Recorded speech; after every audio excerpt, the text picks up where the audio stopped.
Welcome to this week's video. I'm excited you're here. And as you know, Pretty Green Emeraude is all about encouraging you one blog at a time. So I hope that by the end of today's video, you'll be able to walk away with something that you can apply to your life.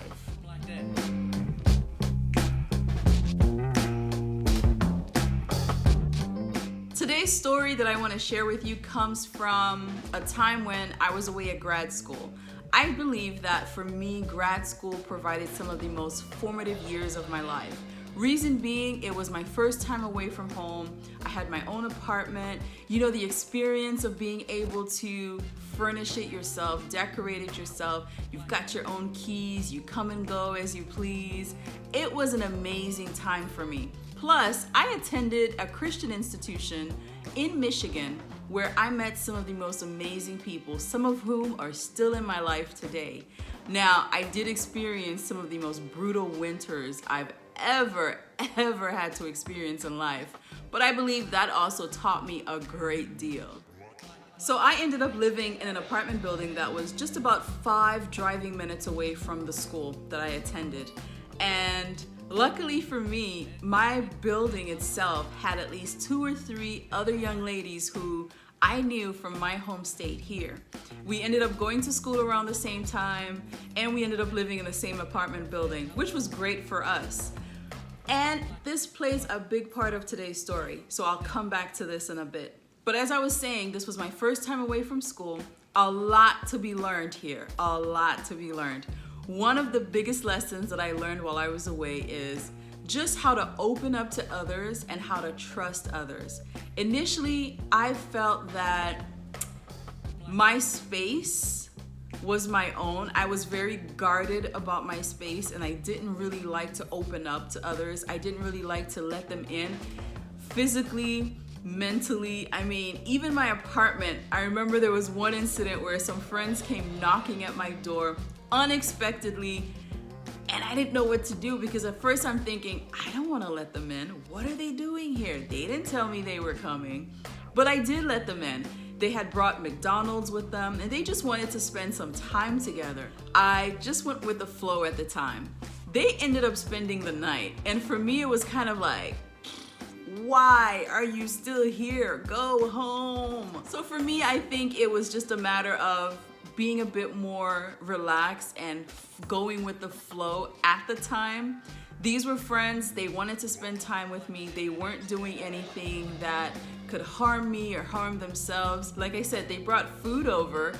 We had a great time. So moving along, keep that in mind. So here I am, someone who's very reserved, someone who kept to herself a lot, even though I participated in other activities like joining a choir on campus and just being a part of different things that were happening around campus, I was still quite reserved. And there's nothing wrong with being a reserved individual. However, I found myself in a position where I needed help, but I couldn't open up, probably didn't know how to open up to let others know that I needed help. And I found myself dealing with a health issue that till this day, doctors don't really know what was going on at the time. But to put it plainly, I was passing out in my apartment. I would wake up on the floor. I would wake up on the bathroom floor. I would get up off the couch and not make it 2 to 3 feet before I passed out. And I didn't know what was going on. And of course, I lived alone. I didn't have a roommate at the time. Now, if you remember, I said one of the girls, I had 2 or 3 girls living in the same building with me that I knew. One of them was in the apartment right below me. She would hear the thuds when I would fall. And one day she decided to ask me, what's going on? What's happening? I keep hearing this sound.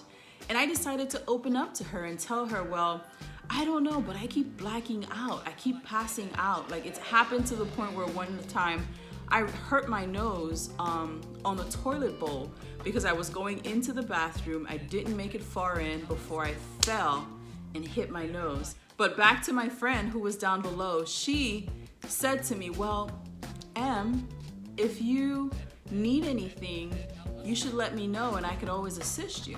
It's hard to explain, but I know that at the time I was thinking, well, What would I tell you that I need, and why would I bother you? Why would I reach out and get you involved in something that I'm not even sure I know what's going on? But I learned a great lesson that day. And that was that there are others who care about you, and there are others who want to be there. They want to help. They want to lend a helping hand wherever they can. And for me, it was a lesson in learning how to open up to someone else, learning how to let others into my life, into what was going on. And there was much more going on at the time that she and I were able to sit down together. I remember sitting down at her kitchen table and just discussing life and sharing like I'm doing now, sharing with each other, learning from each other, growing from the things that were being shared with me. And this young lady and I are still friends. We're actually back home in our home state. We stay in touch whenever possible, and just continue to share life lessons with each other. Now, with all that said, it's important to know when and who you can open up to. Now, that's a whole other discussion, but I don't want you to feel that you have to try to do life on your own, that you must carry all your burdens by yourself, when in fact, there's someone out there who is trustworthy, someone who you can turn to, and who's willing, most likely, to just help you with anything you need help with in life. Now, recently I was having this discussion with my husband about a very, very good friend of mine.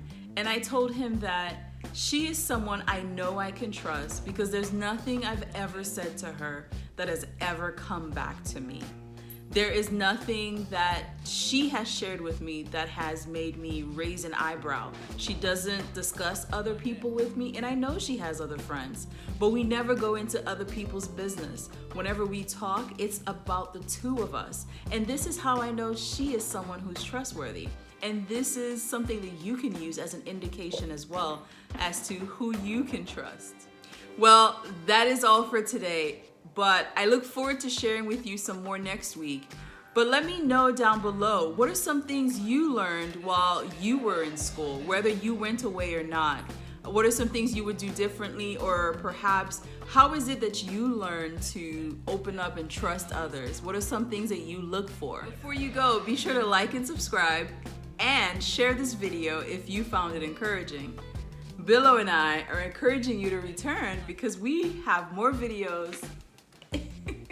We have more videos planned for you, including this little fella who we are looking forward to introducing to you guys. Say hi, Billo. Hi. No, don't bite Billo. All right, guys. See you next week.